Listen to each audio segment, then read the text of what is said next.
The McDonald's restaurants feed 68 million people every single day. That's more than the entire population of the UK and double that of the population here in Canada. Now, did you know that McDonald's first menu items were hot dogs, not burgers? Yeah, can you imagine that? Going to McDonald's and ordering hot dogs? Now, you may be a little bit skeptical when I say this next fact, but McDonald's Caesar salad is actually more fattening than their hamburger.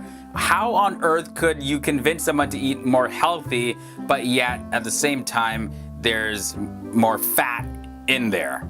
Sorry vegetarians, that's just true. Maybe just eat salad without any dressing on it. Moving on now, can you spot McDonald's golden arches from like a mile away? Ever gone on a road trip or something and you're just like, bam! I see the arch. That's the McDonald's right there, 100%. Well, it has been studied and found by the Sponsorship Research International and Fast Food Nation that more people recognize those golden arches than the actual cross of Jesus in Christianity.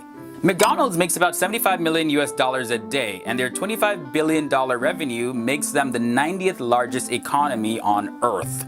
In Japan, Ronald McDonald is called Donald McDonald due to the lack of the clear R sound in the Japanese language. Now, our next fact, so think McDonald's is good for you? Well, maybe you need some nutritional guidance. You would have to walk for 7 hours straight to burn off the Big Mac with a supersized Coke and French fries. Wow. With competition changing and growing nowadays, more people are being conscious of their health. There are more options for vegetarians, vegans, gluten-free people, all of that. I even see in bigger cities less people going to McDonald's because there's so many other options out there that are, yes, probably healthier. So last year in 2016, McDonald's actually had the fewest locations opened ever. Now, McDonald's isn't all bad. They employ over 700,000 employees worldwide, and that's more than the population of Luxembourg, so they employ a lot of people. The comfort of having McDonald's has been around for generations. In 1968, McDonald's airlifted hamburgers to homesick US Olympic athletes in France. They needed their homegrown protein apparently. The French cuisine didn't quite cut it. Now, check this next fact, okay? So Americans alone consume 1 billion pounds of beef at McDonald's in a year, 5.5 million head of cattle. And with that last fact, did you know that McDonald's is the largest purchaser of beef, pork, and potatoes, and the second largest purchaser of chicken? And where you live may not reflect where the meat is coming from. For example, in Great Britain, 30 million chickens are served up each year. Of this total, 60% of the chicken is imported frozen from Brazil, 9% comes from Thailand, and 30% from Holland. And just 1% of McDonald's chicken in Great Britain comes from Great Britain. So let's break it down. Why do we get drunk? Well, because of this stuff. Ethanol. It's the one thing that every single alcoholic beverage has. As a matter of fact, 1 unit or ounce of alcohol has about 10 milliliters of ethanol. And contrary to what people believe, you actually don't even need to swallow to get drunk. This is because alcohol can be absorbed through the lining of your mouth, or even mucous membranes. Now, unless you try to absorb alcohol through your butt or through your eyes, 20% of alcohol is absorbed in your stomach, and the rest is in the small intestine. Now, believe it or not, fizzy drinks actually help you get drunk faster. This is because the carbonation will actually make the alcohol, well, flow through your system easier. And eventually what happens when you consume alcohol, it hits your bloodstream. Now, when you first take your drink of alcohol, it affects your neurotransmitters. And there are 2 types of neurotransmitters that are going on inside you. One is called an excitamate neurotransmitter, and the other one is called a glutamate, also a GABA. Now, GABA is all about inhibition, organization, and the capability to differentiate. And when alcohol hits you, your GABA increases, while it also lowers your glutamate neurotransmitters. And then basically your nerves will be inhibited to send messages through the body. And that's why when you drink too much, sometimes you black out. You don't remember things. It's not because you're forgetful, it's because your brain doesn't have the capacity to hold memories. Alcohol also affects your central cortex, and this is what makes you feel feel free and easy to do whatever you want. Eventually after that, alcohol creeps up into your central nervous system. And that's when you slow down in breathing, heart rate, and even brain function. And let's not also forget, when you drink, you gotta pee really bad. Why is that? This is because alcohol stops you from making vasopressin, which vasopressin helps control how much you pee. And as for the hangover, well, believe it or not, scientists really have no idea why we get it. People are always saying it's because of lack of electrolytes, but there was a study that discovered that people who drank and people who didn't drink had the same amount of electrolytes. Starting at number 10. Number 10 brings us fatty foods. Your body definitely needs healthy fats for energy and other body functions, but too much saturated fat can cause cholesterol to build up in your arteries or blood vessels. Now, saturated fats raise your LDL, which is the bad cholesterol, and having high LDL cholesterol levels increases your chances for getting heart disease or a stroke. So in general, most nutrition experts recommend limiting saturated fat to under 10% of calories each day. Number 9, we have foods that induce gastric acid. It is best to avoid these foods or drinks that will induce gastric acid during pre-dawn meals or iftar. Some examples include spicy or sour foods, specifically foods like black peppers, raw onions, garlic, and other spicy foods. And also citrus fruits and products such as lemons and oranges, even orange juice itself, they induce gastric acid, and it's recommended that you avoid those as much as possible. You guys probably knew this was coming up, but fried foods. And I know these are a favorite to many Muslims during Ramadan, but consumption of greasy and fried foods like fried dumplings and samosas should definitely be limited for optimal benefit while fasting. And this is actually according to one BBC report, and they say, when food is fried, it becomes more calorific because the food absorbs the fat of the oils. And experts know that eating lots of fat-laden food can raise blood pressure and cause high cholesterol, which are risk factors for heart disease. Moving on to number 7, here we have refined carbohydrates. This includes foods like refined sugars, white flour, pastries, donuts, croissants. Oh, I know, some of my favorite foods too. Now, these are foods that last only 3 to 4 hours, and they are low in essential nutrients. Eating refined carbs is actually linked to drastically increasing the risks of many diseases, including obesity, heart disease, and type 2 diabetes. Almost every single nutrition expert that you speak with agrees that refined carbs should definitely be limited in your diet. Refined carbs have been stripped of almost all of their fiber, vitamins, as well as minerals. So for this reason, they can be considered as empty calories. You've probably heard that term being thrown around before. Now, moving on to number 6, here we have salty foods. Definitely too much sodium from salty foods in the diet can lead to high blood pressure, as well as heart disease and stroke. It can also cause a loss of calcium, which can actually weaken your bones. Also, another important thing to note is that an imbalance of sodium levels in your body makes you very thirsty while fasting. So definitely try to avoid salted nuts, pickles, chips, and foods that contain soy sauce. But I do have to say though that salt definitely is an important part of a diet. However, for some people, too much salt may be associated with conditions like an increased risk of stomach cancer and high blood pressure. Number 5 brings us a category of drinks, caffeinated drinks. Some side effects linked to excess intake of caffeine include anxiety, restlessness, tremors, irregular heartbeat, also trouble sleeping.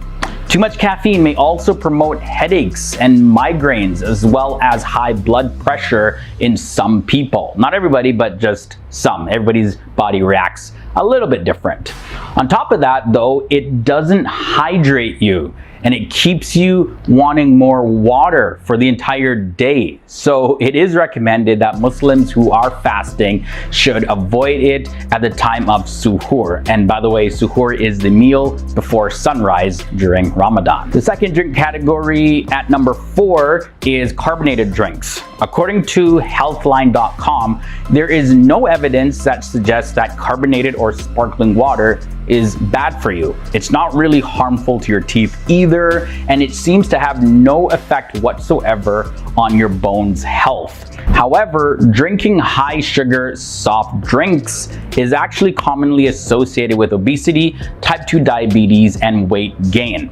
But sodas can also have negative effects on your teeth, possibly leading to cavities and tooth decay. Now, if you are in doubt about drinking plain carbonated water though, you can always stick to just regular water. Some people also prefer coconut water. But again, it is not carbonated drinks, it's carbonated drinks with a lot of sugar, like sodas, that is to be avoided. Now, I'm a person, I love sugary foods, but foods with lots of sugar also should be avoided during this time of Ramadan.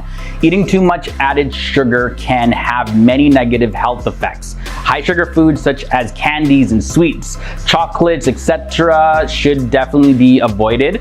They are an instant source of weight gain and they can lead to a whole lot of other issues in the body if you consume them every single day. Now, from the website WebMD, they say when you eat excess sugar, the extra insulin in your bloodstream can affect your arteries all over your body. It causes their walls to get inflamed, grow thicker than normal, and more stiff. This stresses your heart and damages it over time. This can lead to heart disease like heart failure, heart attacks, and strokes. Next up, the foods at number 2 is foods that induce gases. Avoid eating foods that will induce gases such as jackfruit, durian, as well as excessive drinking of carbonated drinks. There you go again. And also chewing gum. Now, did you know that chewing gum can make you swallow more air? And even when you look at many sugar-free gums, they may be also sweetened with sugar alcohols that are harder to digest. So for those Muslims who are fasting, it is advised to avoid food that is high in calories and may cause dehydration by disturbing the detoxification process. So yeah, be very cautious of them gassy foods. And number 1 brings us to haram foods. Haram is an Arabic term meaning forbidden. And when something is considered haram, it remains absolutely prohibited no matter how good the intention of a person may be or how honorable the use of it may be.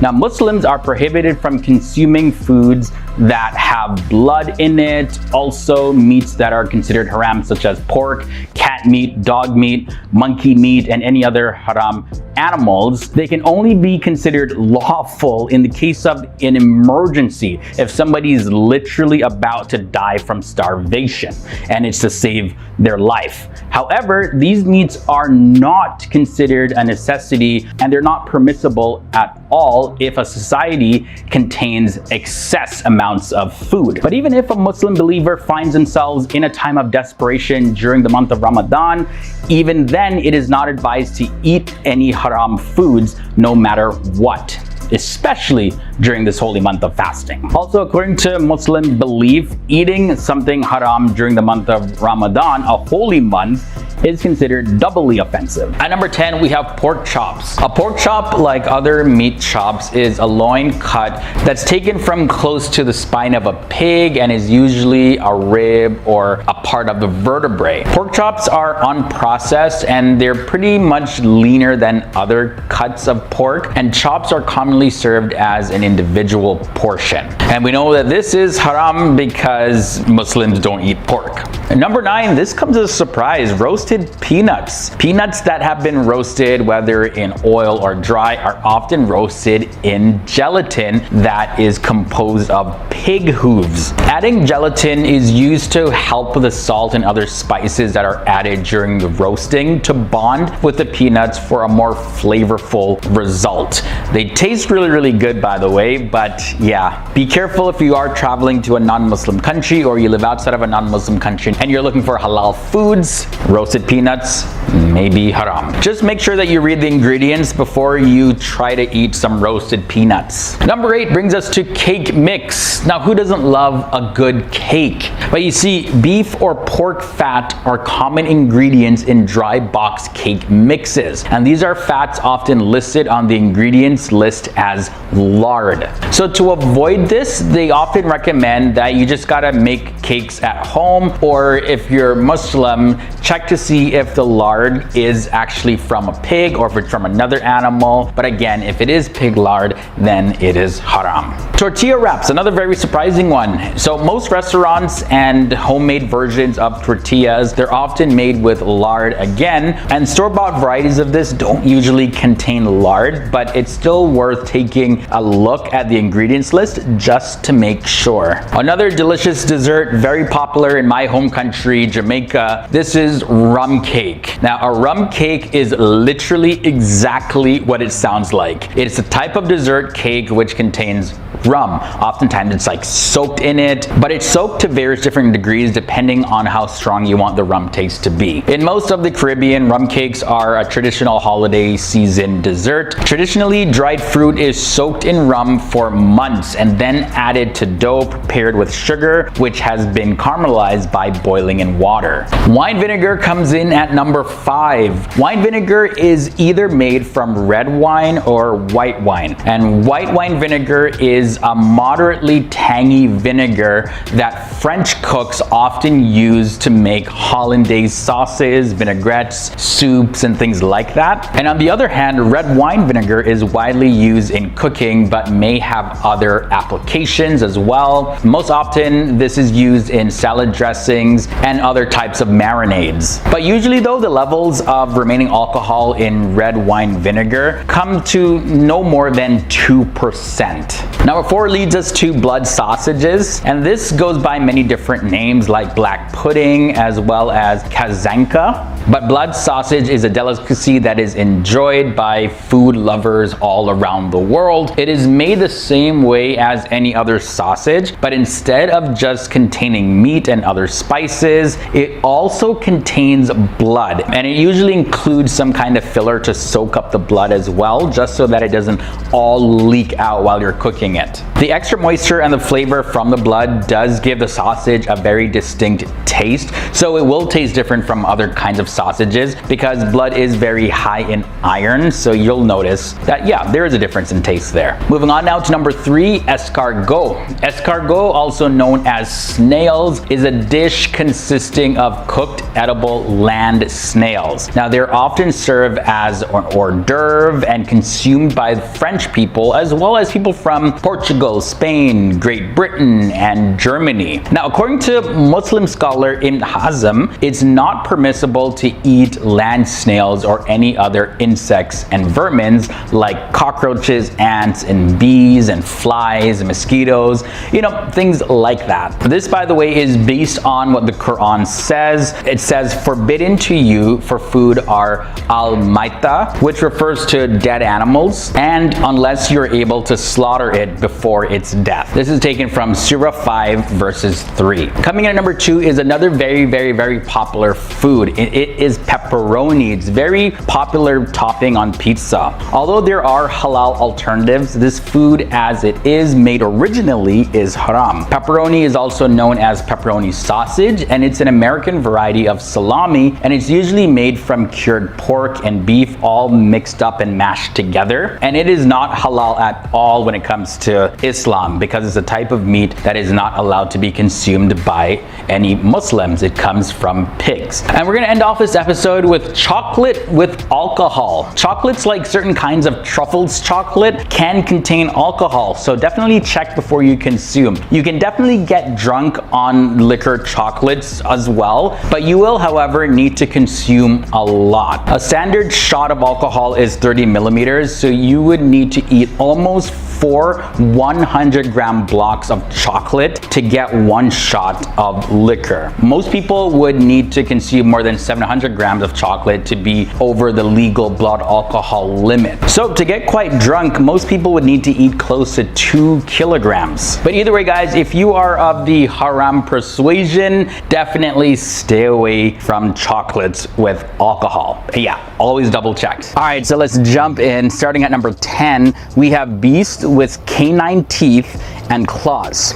So there's a hadith that comes from Ibn Abbas, and it says that Allah's messenger prohibited to eat every beast of prey that has a canine tooth and every bird that has a claw.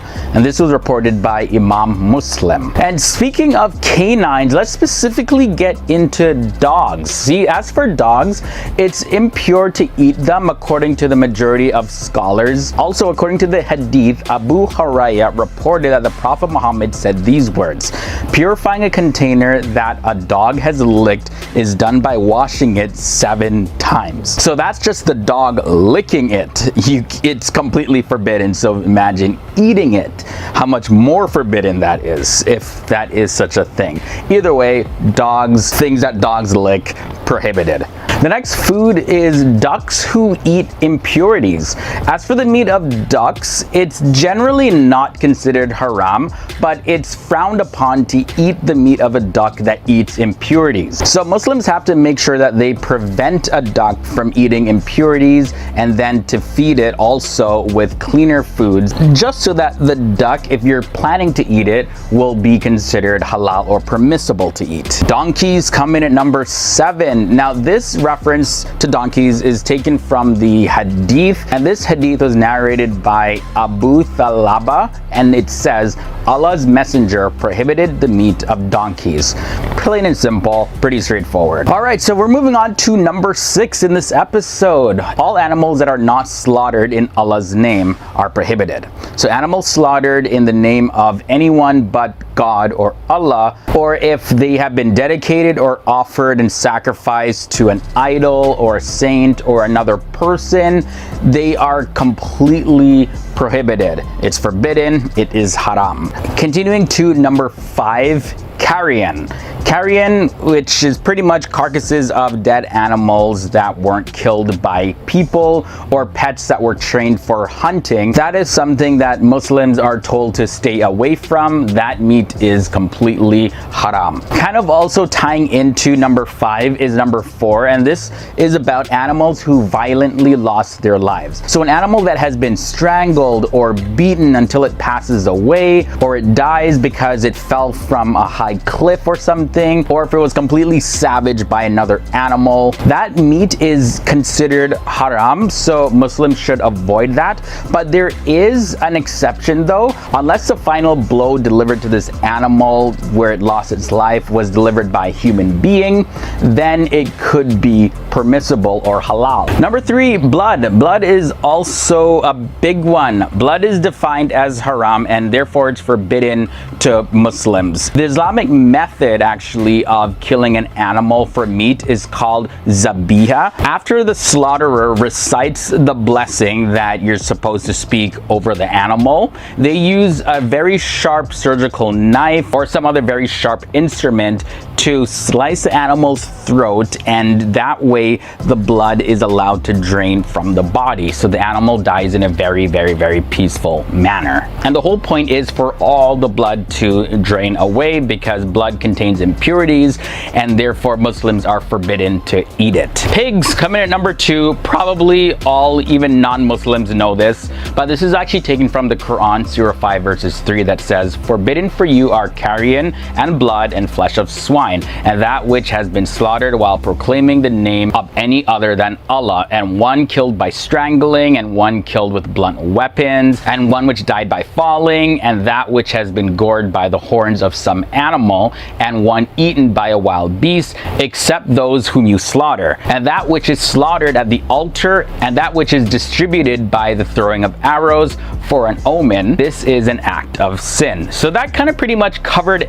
every single type of haram meat that we mentioned in this episode? Well, the main thing you're supposed to get from that is pigs, all form of pork, all form of gelatin that comes from pigs. All of that is haram. Number one, probably no surprise, is alcohol. This is a big prohibition that exists in the religion of Islam, and as a matter of fact, it stems from the Quran, Surah 5 verses 90, and that goes as follows: O you who have believed, indeed intoxicants, gambling, sacrificing on stone altars to other than Allah, and divining arrows are but defilement from the work of Satan. So avoid it that you may be successful. So alcohol is an intoxicant, and this also goes for food that is prepared with alcohol. There's some schools of thought though that say if you have a very slight amount of alcohol that's used to prepare the food where you can't get intoxicated from, then it is halal.